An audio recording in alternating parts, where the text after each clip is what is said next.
ज्ञानोबा ज्ञानोबा ज्ञानोबा माऊली तुकाराम.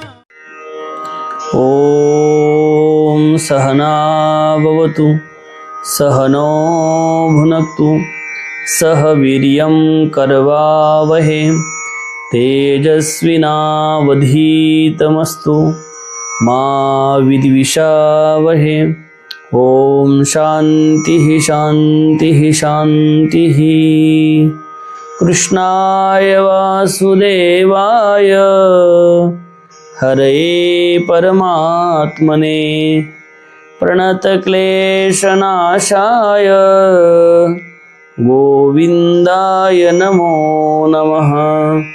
गुरुर्ब्रह्मा गुरुर्विष्णू गुरुर्देवो महेश्वरा गुरुर्साक्षात् परब्रह्म तस्मै श्री गुरवे नमः. वासांसि जीर्णानि यथा विहाय नवानि गृह्णाति नरोपराणि तथा शरीरानि विहाय जीर्णान्यन्यानि संयाति नवानि देहे.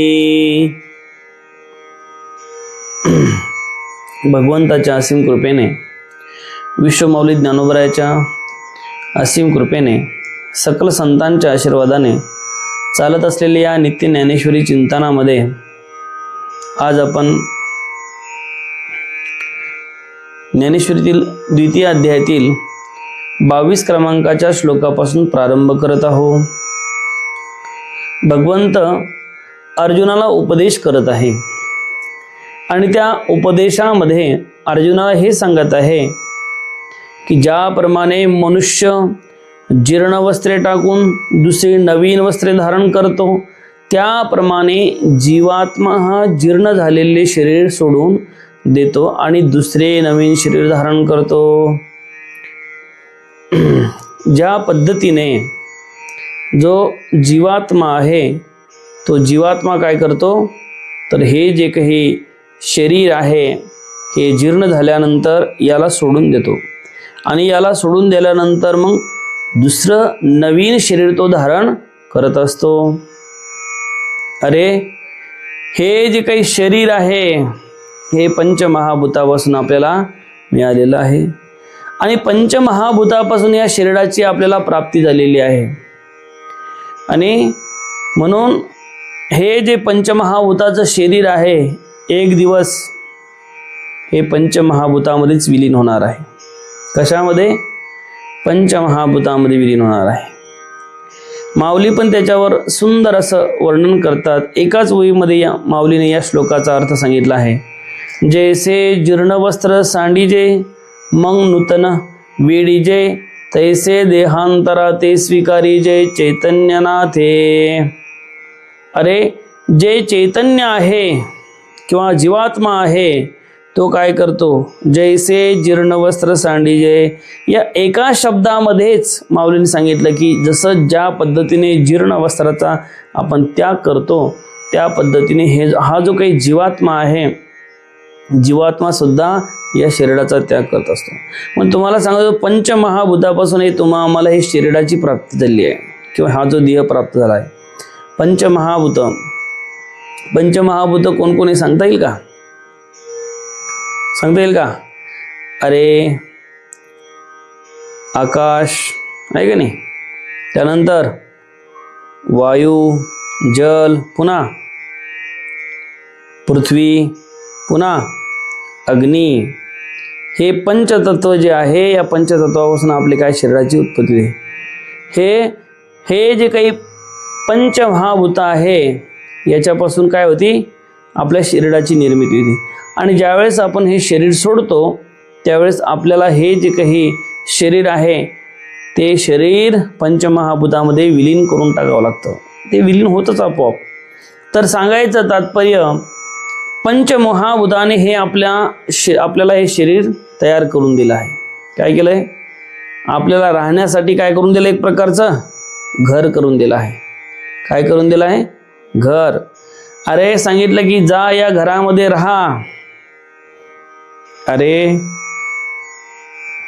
ज्या पद्धतीने एखादं भाड्याचं घर असतं की नाही? भाड्याचं घर तुमच्या मालकीचं असतं का? नाही. तुमच्या मालकीचं असतं का? अरे तुम्ही शहरामध्ये शिकायला गेले आणि तिथे रूम केली रेंटनं, कशानं? भाड्यानं रूम केली. आणि भाड्याने रूम केल्यानंतर मग त्या ठिकाणी राहू लागले, दर महिन्याला त्या रेंट भरू लागले, भाडं भरू लागले, महिन्याला भाडं भरू लागले. पण असं करता करता वर्षभर तुम्ही त्या रूममध्ये राहिले आणि मालकानं सांगितलं आता रूम खाली करून द्या, आम्हाला रूम हवी आहे.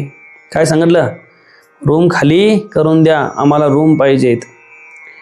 तो म्हणाला मी रूम खाली करून देत नाही. का खाली करून देत नाही? माझी रूम आहे. काय? ही माझी रूम आहे, मी खाली करून देत नाही.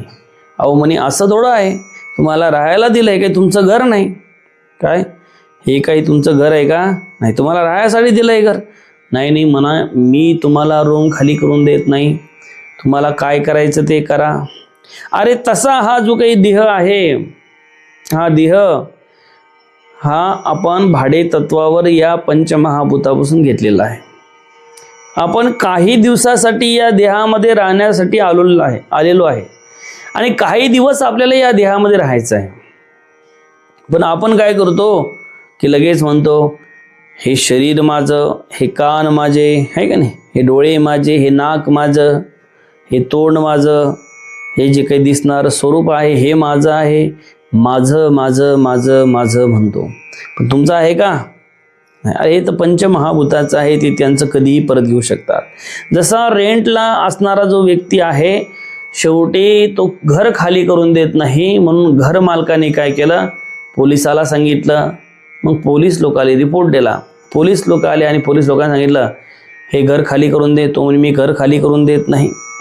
अरे कसं काय घर खाली करून देत नाही? घर खाली करून द्यावं लागेल. म्हणे मी देत नाही. म्हणजे तुझ्याकडे काही कागदपत्र आहे का हे तुझं घर आहे म्हणून? तो म्हणे नाही, हे माझं घर आहे म्हणून असं काही कागदपत्र नाही, पण तरी मी इथं राहतो, मी हे घर खाली करून देत नाही. मग पोलीस लोकांनी काय केलं? काठी घेतली आणि 2-4 काठ्या दिल्या ठेवून लगेच हा पसारा घेऊन गायब, आहे का नाही? तसं हे जे काही पंचमहाभूताचं शरीर आहे हे आपल्याला आम्हाला प्राप्त झालेलं आहे. हे आम्हाला प्राप्त झालेलं जे काही पंचमहाभूताचं शरीर आहे तसं आपण त्याच्यामध्ये आसक्त झालो आहे. काय झालो आहे? आसक्त. आणि आसक्त झाल्यामुळं आपण हे जे काही आपला देह आहे हा देह सोडायलाच तयार नाही. आणि मग शेवटी देह सोडत नाही, मग वरून ऑर्डर निघते या घेऊन. कोणाला? त्याला घेऊन या ज्यानं घर भाड्याने गेलं होतं, जीवात्म्याला. तो जीवात्मा काही हे सोडायला तयार होत नाही. मग शेवटी जर ऐकत नाही म्हटल्यानंतर म्हणतात पाठवा यमाला. अरे त्यांचे पोलीस कोण आहेत? यम. पाठवा यमाला. मग यमाला पाठवतात. मग यम काय करतो? मग त्याच्या गळ्यामध्ये फासा टाकतो. काय टाकतो? फासा. आणि मग त्याला ओढतो. चल कुठं? हे तुझं घर नाही, सोड याला. तू नाही मी सोडणार नाही माझं घर. अरे कशाचं सोडणार नाही? 2-4 ठोके ठेवून दिले की तो पळाला, या शरीराला सोडून देतो. तसं हे जे काही शरीर आहे पंचमहाभूतापासून आपले, म्हणून म्हणतात जैसे जीर्ण वस्त्र सांडी जे मग नूतन वेडी जे तैसे देहांतराते स्वीकारी जे चैतन्यनाथे. अरे त्या पद्धतीने जे जीर्ण झालेलं वस्त्र असतं, अरे वस्त्र खराब झालं, फाटलं किंवा ते बऱ्याच दिवस वापरल्यानंतर जीर्ण झालं. अरे जीर्ण झाल्यानंतर ते फाटते की नाही? आणि फाटल्यानंतर आपण काय म्हणतो की आता हे घालायच्या कामी नाही. अरे 1-2दा शिवून पाहतो आपण त्याला. काय पाहतो? शिवून पाहतो. पण शिवून जरी समजा भागत नसलं तर मग म्हणतो आपण आता हे काही कामाचं राहिलं नाही, याला फेकून द्या. मग त्यावेळेस आपल्याला ते वस्त्र टाकताना, वस्त्र फेकून देताना काही दुःख होतं का? अरे एखादा फाटलेला कपडा आहे, तो कपडा टाकताना काय आपल्याला दुःख होतं का? असं वाटतं का आपल्याला की खूप दुःख झालं ना, आपण रडू राहिलो की आपला कपडा जो आहे फाटलेला आहे तो आपण टाकला म्हणून? असं होतं का? नाही. त्या पद्धतीने हा जो जीवात्मा आहे या जीर्ण झालेल्या शरीराला काय करत असतो? सोडून देत असतो. काय करत असतो? सोडून देत असतो आणि नवीन शरीरामध्ये प्रवेश करत असतो. म्हणून जैसे जीर्ण वस्त्र सांडी जे मग नूतन वेडी जे, अरे नवीन वस्त्र घेतल्यानंतर आनंद होतो का दुःख होतं?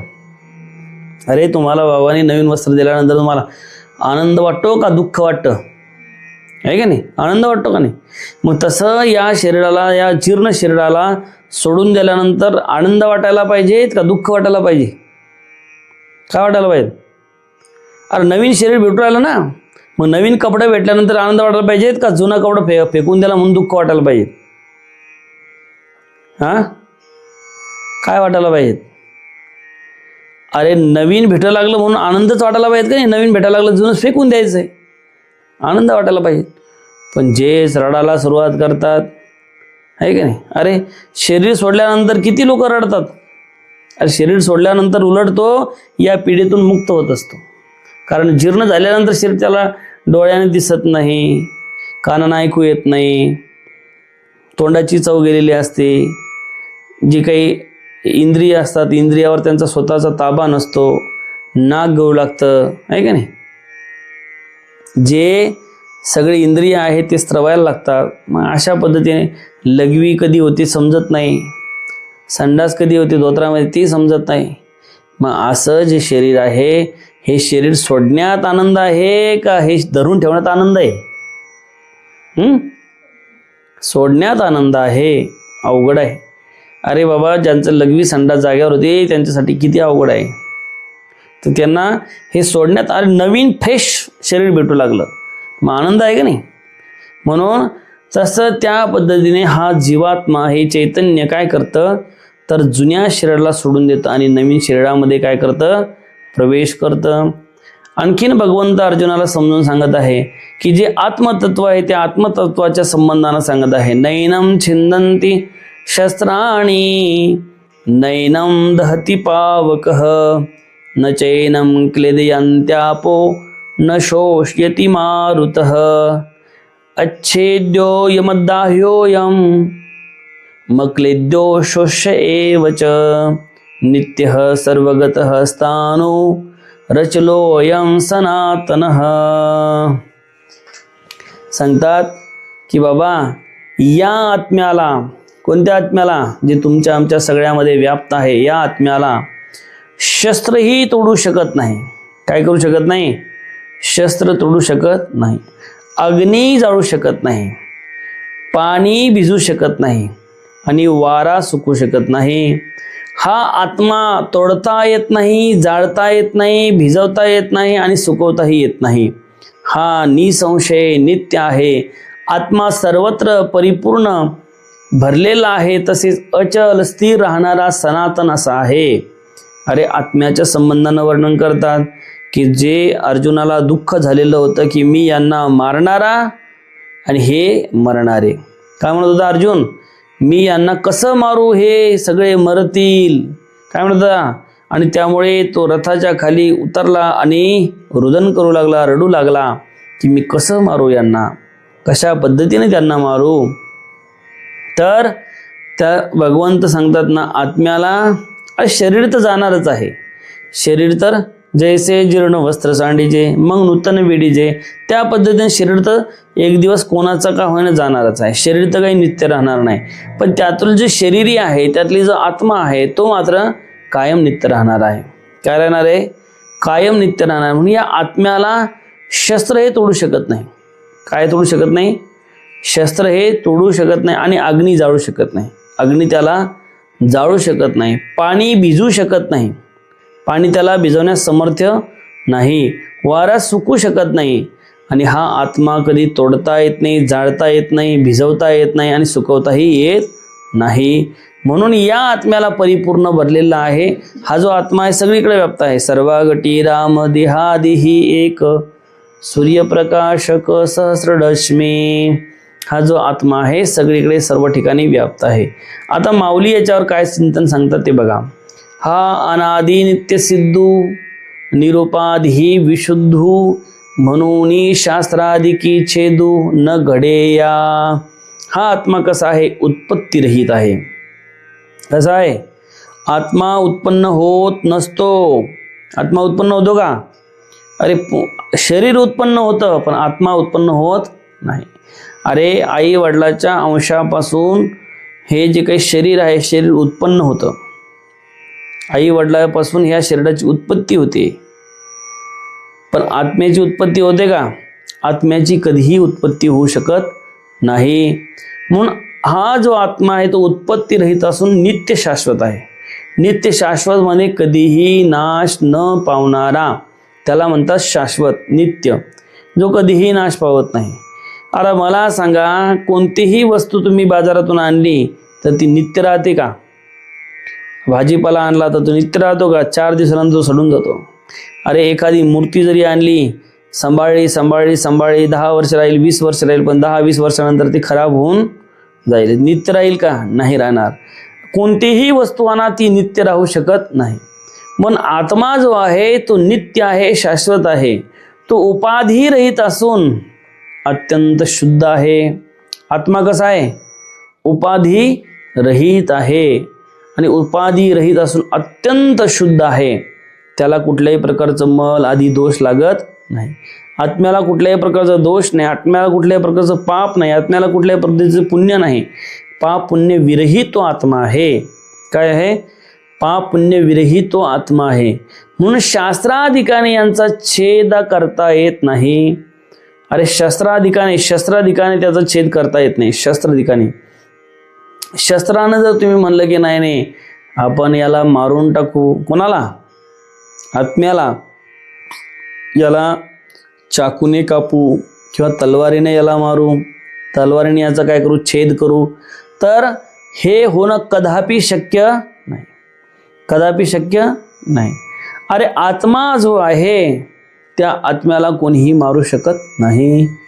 हा प्रळय उदके नापलवे, अग्नी दाहो न संभवे, एत महाशोषुन प्रभवे मारुताचा. अरे हा प्रलयकालीन पाण्यात देखील बुडत नाही, याला अग्नीने जाळणे संभवत नाही, तसेच वायूमध्ये देखील याला शुष्क करण्याची शक्ती नाही.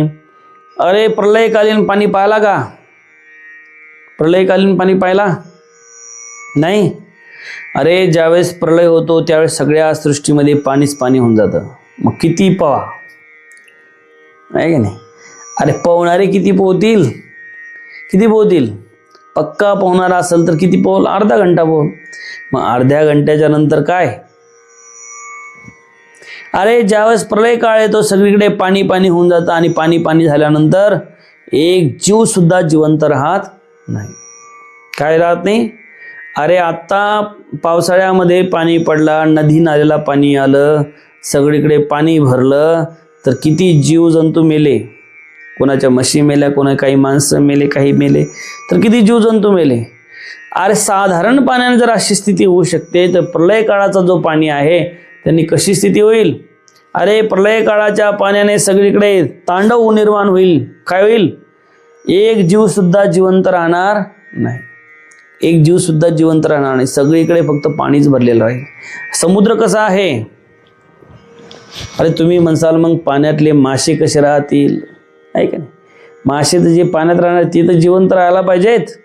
अरे बाबा प्रलय काळामध्ये म्हणतात की काहीच शिल्लक राहत नाही. प्रलय काळामध्ये सगळे सृष्टी समाप्त होऊन जाते. काय होऊन जाते? सृष्टी समाप्त होऊन जाते. पण त्या आत्म्याला मात्र काही होऊ शकत नाही. त्या आत्म्याला काही, हा प्रळय उदके नापलवे, अग्नी दाहो न संभवे. अरे अग्नी जरी अग्नी लावून दिला, याला जाळण्याचा प्रयत्न केला तरी तो जाळला जाऊ शकतो का? अरे हे शरीर जाळलं जाऊ शकतं, पण आत्मा जाळला जाऊ शकतो का? नाही. त्या आत्मतत्वाला जाळल्या जाऊ शकत नाही. शरीर तर जळतंच, तसंही जळतं. मरायच्या अगोदर जर तुम्ही एखाद्या अग्नीमध्ये जर एखादा चटका तुम्हाला लागला, उडी मारली किंवा एखाद्या ठिकाणी तुम्ही जाळामध्ये पडले तर तुमचं शरीर जळतं की नाही जळत? तर त्या पद्धतीने आत्मा हा कधीही जळू शकत नाही. आत्मतत्व कधीही जळू शकत नाही. एत महाशोषुन प्रभवे मारुताचा. आणि तसेच वायूमध्ये देखील याला शुष्क करण्याची ताकद नाही, शक्ती नाही. अरे उन्हाळ्यामध्ये गरम वारा वाहतो. काय होतो? गरम वारा. विहिरीतलं पाणी कमी होतं. अरे आपल्याला सुद्धा झळ्या लागतात की नाही? आपण म्हणतो गरम वारा वाहत आहे. कसं वाहत आहे? गरम. वास्तविक तो उष्णतेनं वाहतो, पण शेवटी वारा सुद्धा कसा वाहतो, गरम, पण त्यानं तो शुष्क करू शकत नाही. अरे जसं उन्हाळ्यामध्ये आपण काही पदार्थ करतो आणि वाळू घालतो, ते लगेच सुकून जातात एका दिवसामध्ये, कारण त्या वाऱ्यामध्ये शुष्क करण्याची सामर्थ्य आहे. पुन्हा माऊली सांगतात, अर्जुना हा नित्य अचळू हा शाश्वतू सर्वत्र सदोदितू परिपूर्ण हा जो आहे नित्य स्थिर शाश्वत आहे आणि हा सर्व ठिकाणी परिपूर्ण भरलेला आहे. असा हा ठिकाण नाही की ज्या ठिकाणी हे आत्मतत्व नाही. अरे जड चेतन जेवढ्या वस्तू आहे तेवढ्या सगळ्यामध्ये हे आत्मतत्व व्याप्त आहे. सगळीकडे काय आहे, सगळीकडे काय आत्मतत्व व्याप्त आहे, पण त्याची अनुभूती आली पाहिजे. काय आली पाहिजेत? अरे भक्ताला भगवंत सगळीकडे दिसत असतो, जे जे दृष्टी दिसे ते ते हरी रूप. अरे आपल्या आश्रमामध्ये सीताराम बाबा नावाचे संत होते. ते सीताराम बाबा काय करायचे, मी तुम्हाला सांगितलं वाटतं एक दिवस. तर सीताराम बाबा आश्रमाच्या खालच्या टोकावर राहायचे आणि बाबा वरच्या टोकावर राहायचे. तर जे सकाळपासून निघाले ते एक महिना स्नान करत नव्हते. किती दिवस सेवा करायचे, स्नान वगैरे एक महिना करायचे. अंगावर कपडे घालायचे, पोत गुंडाळायचे. काय करायचे? कपडे घालायचे नाही, पोत गुंडाळायचे. काय गुंडाळायचे? पोत. हां बस तेच कपडे त्यांचे. आणि कुठं लोखंड गिखंड काही पडेल असेल तर ते सगळं उचलून जमा करून सगळं ठेवायचं. आश्रमात नीटनेटकेपणा ठेवायचा. आणि ते एका खाली कोपऱ्यात राहायचे. तो परिसर वगैरे सगळं स्वच्छ ठेवायचं, लक्ष ठेवायचे, राखण करायचे, कोणाला येऊ द्यायचे नाही. तर ते जर दर्शनासाठी निघाले, महिन्यातून एकदा आंघोळ केली की मग दर्शनासाठी मनात इच्छा झाली की करायची आंघोळ. आणि दर्शनासाठी निघाले सकाळी की त्यांना बाबापर्यंत येईपर्यंत किती घंटे लागायचे? 4 ते 5 घंटे. किती घंटे? अरे जे जे रस्त्यानं दिसेल, खोली दिसेल, दगड दिसेल, विटा दिसेल, माती दिसेल, टाकी दिसेल, खंबे दिसतील, त्या सगळ्याचं काय करायचे? दर्शन घ्यायचे. काय करायचे? प्रत्येकाचं दर्शन घेत मंदिरात असेल, मंदिराचे खंबे असतील, मंदिराच्या भिती असतील, सगळ्याचं दर्शन घेत मग नंतर मग कुठे जायचे? स्वामीजीकडे जायचे. आणि स्वामीजीकडे गेल्यानंतर मग स्वामीजीचं दर्शन घ्यायचे. मग स्वामीजी त्यांना प्रसाद द्यायचे.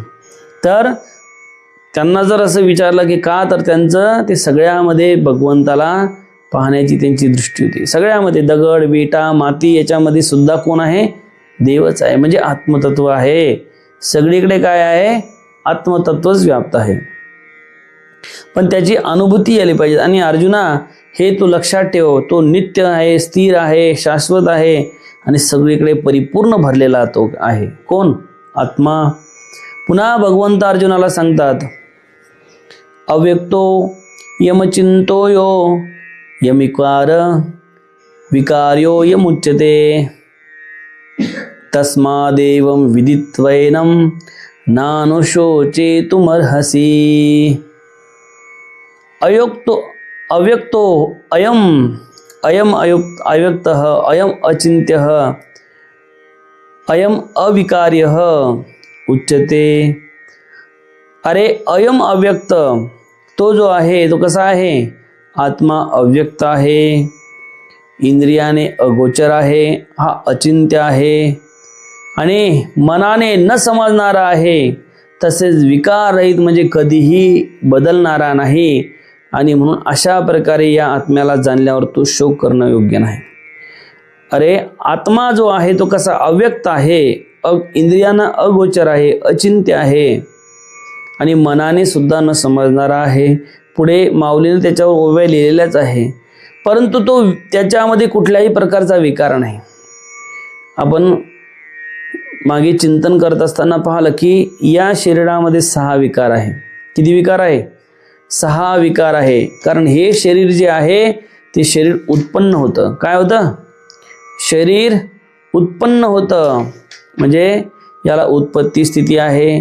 त्यानंतर हे शरीर सत्तावान आहे, सत्तावान दिसतं, भासतं. हे जे काय आता प्रतीतीला म्हणजे सत्तावान आहे, सत्तावान दिसते. त्यामध्ये बदल घडतो, हा एक विकार आहे.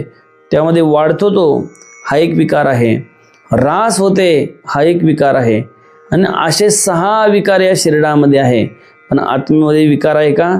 कुठल्याही प्रकारचे विकार आत्म्यामध्ये नाही, तो विकार रहित आहे. आता माऊली त्याच्यावर काय सांगतात ते बघा.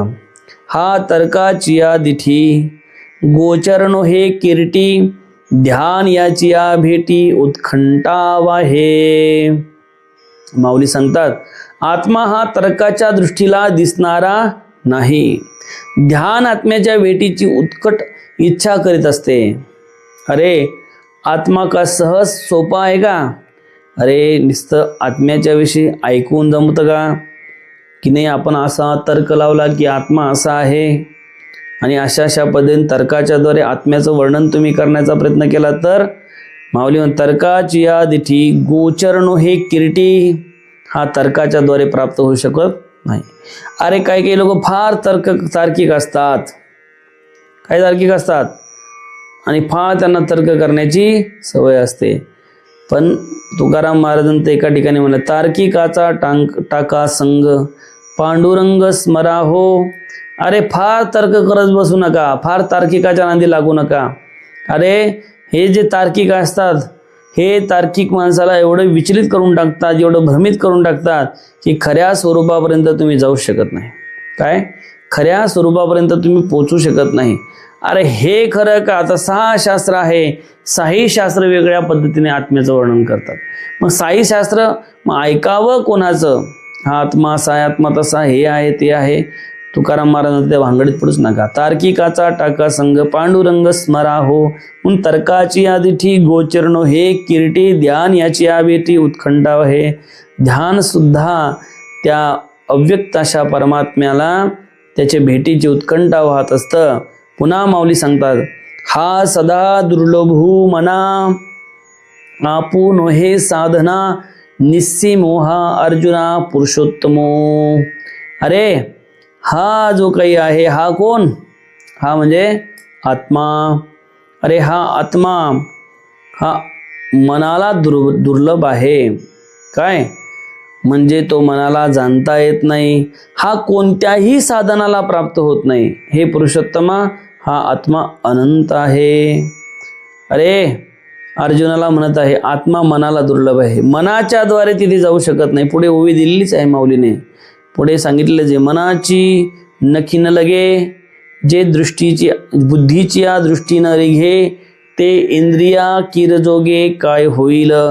पुढे माऊली सांगणारच आहे जिथे मन पोचू शकत नाही, मनाची नखी न लगे जे बुद्धीची दृष्टी न रिघे. अरे बुद्धी सुद्धा त्यांच्यापर्यंत जाऊ शकत नाही. ते इंद्रिया किरजोगे काय होईल. आणि म्हणून तो इंद्रियाने प्राप्त होऊ शकतो का? नाही. तो इंद्रियाच्या द्वारेही प्राप्त होऊ शकत नाही. इंद्रियाच्या द्वारे त्याला पाहिल्या जाऊ शकत नाही, इंद्रियाच्या द्वारे तो दिसू शकत नाही. म्हणून असा जो आत्मतत्व आहे ते मनासाठी दुर्लभ आहे. काय दुर्लभ आहे हे आत्मतत्व. म्हणून या मनाने त्याला जाणता येत नाही. हा कोणत्याही साधनाला प्राप्त होत नाही, कोणत्याही साधनाला प्राप्त होत नाही. मग तुम्ही म्हणसाल महाराज आम्हाला कशाला सांगता जप तप ध्यान अनुष्ठान करा. आज साधनाला प्राप्तच जर होत नाही तर कशा पद्धतीने तो प्राप्त होईल? अरे बाबा जप तप कशासाठी करायचं असतं? जप तप हे अंतकरणाच्या शुद्धीसाठी करायचं असतं. आणि अंतकरण शुद्धी झाल्यानंतर मग जो काही सद्गुरू आपल्याला बोध देतील, अरे जर अंतकरण मलिन असेल तर त्या मलिन अंतकरणामध्ये सद्गुरूचा बोध टिकू शकत नाही. अंतकरण शुद्ध झाल्यानंतर सद्गुरू जो बोध देतील तो जो बोध आपल्या अंतकरणामध्ये राहील, टिकेल, मग अज्ञान आणि आवरण दूर होईल आणि नंतर त्या स्वरूपाची प्राप्ती होईल. पुढे सांगतात माऊली हा गुणत्रया रहितू अनादि अविकृतू व्यक्तीसी अतितू सर्वरूप. पुन्हा सांगतात की हा आत्मा सत्व रज तम या तिन्ही गुणाच्या तो पलीकडे आहे, रहित आहे, अनादि विकार रहित आहे आणि आकाराच्या पलीकडचा विकार न पावणारा सर्वव्यापी आहे. अरे आकाराच्या पलीकडे त्याला असं काही ठरवता येतं का की एवढाच आत्मा आहे म्हणून? एवढा आहे का एवढा आहे का एवढा आहे, एवढा आहे एवढा आहे केवढा आहे असं काही ठरवता येत नाही. तो आकाराच्या पलीकडे आहे आणि गुणत्रयारहित आहे. सत्व रज तम ही 3 प्रकारचे गुण आहे. किती? सत्वगुण, रजगुण आणि तमगुण. या तिन्ही याचंही चिंतन आपण करू पुढे, या तिन्ही गुणाचं. पण या ठिकाणी एवढंच सांगायचं आहे की सत्व रज तम या तिन्ही गुणाच्या तो पलीकडे आहे. पुन्हा भगवंत सांगता अर्जुनाला, अर्जुना ऐसा हा जाणावा, सकळात्मकू देखावा, मग सहजे शोकू आघवा हरेल तुझा. अर्जुना, यासाठी तुला काय करावं लागल की हा जो सकारात्मक जो देखावा आहे, हे जे काही दिसणार आहे, हे जे काही अशा पद्धतीने जे भासत आहे, हे सगळं अशा प्रकारचा आत्मा हे जाणावे आणि सर्वत्र समप्रमाणात पाहावे. हे पाहावे म्हणजे सर्व प्रकारे तुझा शोक नाहीसा होईल. म्हणून काय सांगितलं? हा सकारात्मक देखावा, मग सहजे शोकू आगवा हरेल तुझा. सगळीकडे तुला काय करावं लागल? सगळीकडे तुला त्या आत्मतत्वाला जाणावं लागल. सगळीकडे तर आत्मतत्वच आहे. काय? सगळीकडे आत्मतत्वच व्याप्त आहे. सगळीकडे ते भरलेलं आहे. विठ्ठल जळीस्थळी भरला, रीता ठाव नाही उरला, अजिम्या दृष्टीने पाहिला विठ्ठलची विठ्ठल. अर्जुना, हे ज्या दिवशी तुला समजेल की सगळीकडे तो विठ्ठल व्याप्त आहे, सगळीकडे तो परमात्मा व्याप्त आहे, सगळीकडे तो परमेश्वर व्याप्त आहे, त्या दिवशी निश्चित समज की तुझा शोक गेल्याशिवाय राहणार नाही, तुझा शोक हरल्याशिवाय राहणार नाही. आणि हे जर तुला जाणायचं असेल तर काय करावं लागल? सगळीकडे तुला या आत्मतत्वाला पाहावं लागल. सगळीकडे तुला विठ्ठलाला पाहावं लागल. जसं आपण म्हणतो ना, विठ्ठल सगळीकडे आहे, विठ्ठल जळीस्थळी भरला, सगळीकडे विठ्ठलच व्याप्त आहे. म्हणून त्या पद्धतीने अर्जुना, तू ज्या दिवशी समजतोल की हा सगळा जो प्रपंच दिसतो तो प्रपंच नव्हे, जन नव्हे अवघे जनार्दन, सगळीकडे आत्माच व्याप्त आहे, त्यावेळेस तुझा शोक दूर झाल्याशिवाय राहणार नाही. अशा पद्धतीने आज आपण इथे या ठिकाणी चिंतन केलं आणि ही झालेली सेवा जी आहे ती विश्वमाऊली ज्ञानोबरायाची चरणी समर्पित करू. ओम पूर्णमदः पूर्णमिदं पूर्णात् पूर्णमुदच्यते पूर्णस्य पूर्णमादाय पूर्णमेवावशिष्यते. ओम शांती शांती शांती.